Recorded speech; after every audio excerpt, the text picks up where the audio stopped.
ہے حضرت انس ابن مالک رضی اللہ عنہ کی، اور مشہور ترین صحابی ہیں انس ابن مالک الانصاری الخزرجی رضی اللہ عنہ۔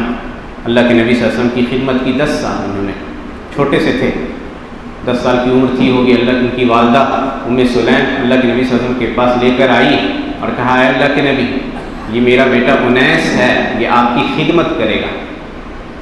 اور اللہ کے نبی صلی اللہ علیہ وسلم کے ساتھ یہ مسلسل رہے، اتنا عزیز رکھتے تھے اللہ کے نبی صلی اللہ علیہ وسلم کی۔ ان 10 سال کی مدت میں کبھی انہوں نے یہ نہیں کہا ان سے کہ انس تم نے یہ کام کیوں کیا اور کیوں نہیں کیا، یعنی کبھی کوئی سرزنش نہیں کی، اور پیار بھرے انداز میں کہتے تھے، انیس کہا کرتے تھے انہیں، یا کہتے تھے اے میرے بیٹے یا بنیہ، اس طرح کی کلمات۔ وہ کہتے ہیں کہ میں نے اللہ کے نبی کی 10 سال خدمت کی اور کبھی مجھے اف تک نہیں کہا۔ یہ اللہ کے نبی کے حسن اخلاق کا مظہر ہے۔ عظیم ترین صحابی، جنگ بدر میں چھوٹے سے تھے، نبی صلی اللہ علیہ وسلم کی خدمت کے لیے ساتھ میں تھے، باقی سارے غزوات میں یہ شریک رہے۔ حضرت ابوبکر صدیق رضی اللہ عنہ کے دور میں بھی یمامہ کی جنگ میں شریک رہے، اپنے بھائی برا کے ساتھ بڑی خدمات دی۔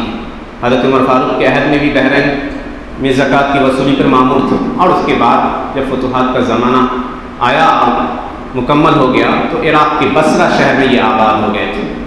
اللہ کے نبی نے ان کے لیے خاص دعا کی تھی، کہا تھا اللہم اکثر مالہ واہلہ وولدہ، اللہم اکثر مالہ وولدہ، اے اللہ انس کی مال اور اولاد میں برکت دی۔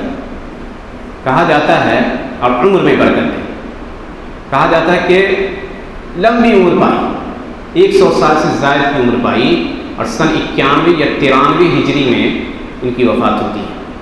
بصرہ میں سب سے آخری صحابی ہیں جن کی وفات ہوتی ہے، اور اولاد اتنی دی اللہ نے کہ سن 69 ہجری میں بصرہ میں ایک طاعون کی وبا پھیل گئی تھی، جیسے کورونا ہم لوگ کے زمانے میں آیا۔ صرف اس وبا میں مورخوں نے لکھا ہے، سیر و اعلام النبلاء میں امام ذہبی نے، کہ 129 بیٹے اور پوتے ان کے مر گئے تھے۔ تو اب سمجھ لیجئے کہ ان کی اولاد کتنی تھی۔ اللہ کے نبی کی خاص دعا تھی کہ حق میں، اسی لیے خوب اللہ نے مال بھی دیا، بڑے باغات وغیرہ کے مالک تھے بصرہ کے اندر۔ حدیث کے بڑے حافظوں میں سے ایک 2286 حدیثیں اللہ کے نبی صلی اللہ علیہ وسلم سے انہوں نے نقل کی ہیں، اور امت کے اوپر ایک بڑا احسان کیا۔ مفتی تھے اپنے علاقے کے اندر بصرہ میں، سن 91 یا 93 ہجری میں انہوں نے وفات پائی۔